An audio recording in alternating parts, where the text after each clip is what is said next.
Мен бала жытын жыттарым деп кетти. Клубника деп коем. Жыттаган сайын жегим келет го. Монча деген тайпы бар. Ал монча корган балдардын тайпасы. Аны айтса бул жерде уят. Ооба, роза гүл жыттамакмын. Анткени аябай сладкий жакшы баламын да. Ошо жыттан турса мен 5 жыттамакмын. Өзгөчө эне болгондон кийин сууктан коркуп калат экенсиң. Жигиттер деген бар. Ошол чыгармачылыкта досторубуз менен өрт жигиттер деген группа ачып алганбыз. Же өрт жигиттерби? Адай да бар достор, анан өрт жигиттер деген бар. Өрт жигиттер да сиз да барсызбы? Мага жаккан жытты жыттамакмын, бул менин балдарымдын жыты. Срок өтүп кеткен мыштак.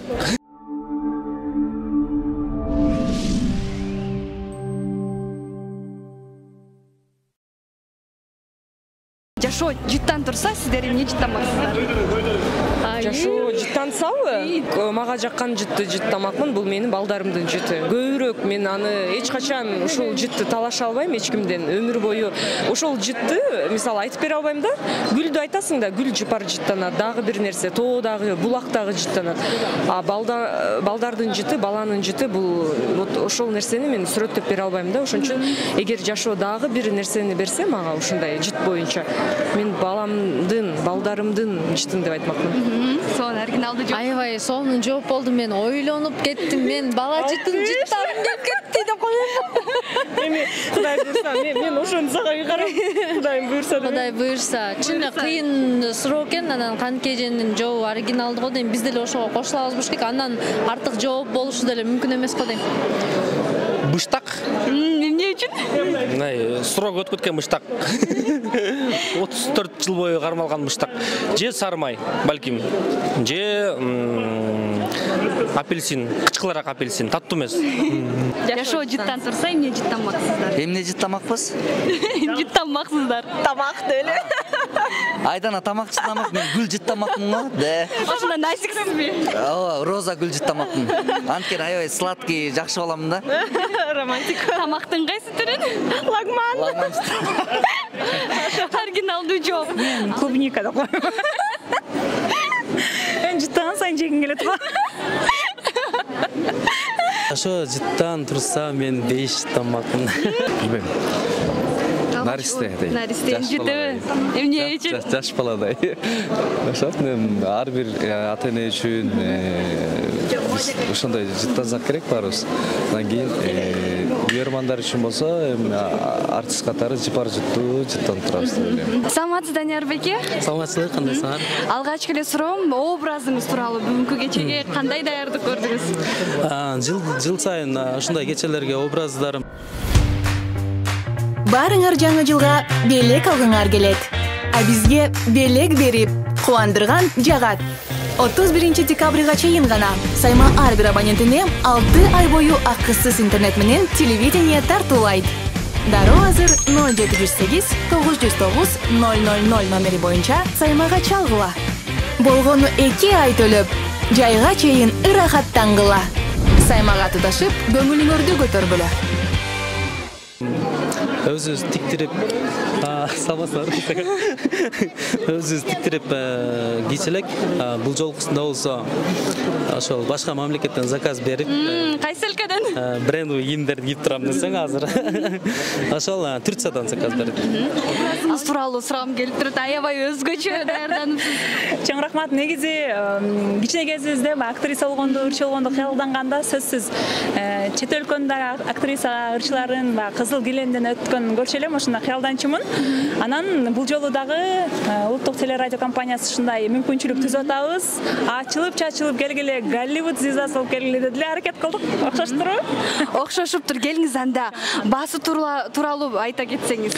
Баасын мен так билбейм, анткени бул образдын автору шубаны да тигип берди, перчаткиден баштап бардык образды тигип берди.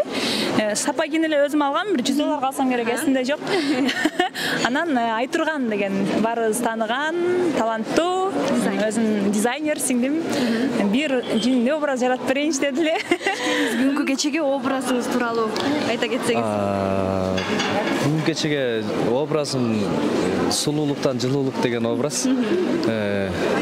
Жылуураак кийинип келдим. Негизи артист костюмду анан кийебиз. Сестрде ошол тема абдан актуалдуу болуп жатат. Негизи кызыл килем менен басасыздар дегенде эле бардык эле айымдар биз аябай бир укмуш тим эле ханышаныкындай эле бир көйнөктөрдү кийгиз келет. Бирок ушундай болуп калыптыр, кыш мезгилине келип калыптыр. Өзгөчө эне болгондон кийин сууктан коркуп калат экенсиң.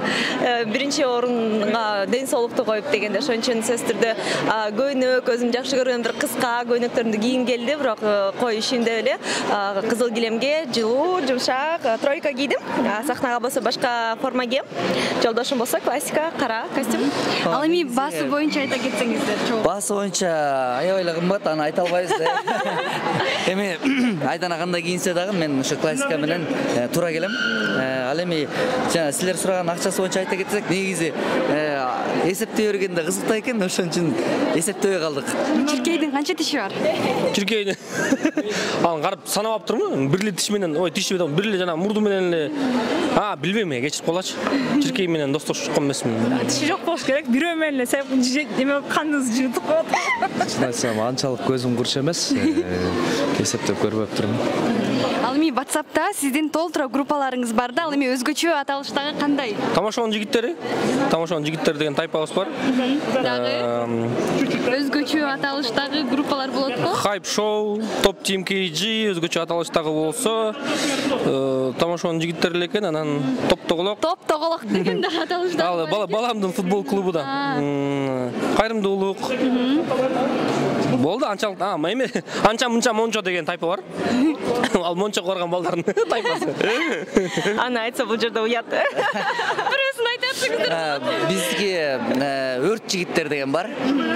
Ошол чыгармачылыкта досторубуз менен өрт жигиттер деген группа ачалганбыз. Эми өзүбүздү өрт элестетебиз. Сиздечи? Айымдардыкы кызыктуураак болсо керек. Эми биз кичине уятыраак деп эле тамаша. Биздики горячие девочки. Өрт жигиттер болсо биз горячие девочки деп алганбыз. Ошо. Бардыгында бар группа деп ойлойм. Өрт жигиттерби?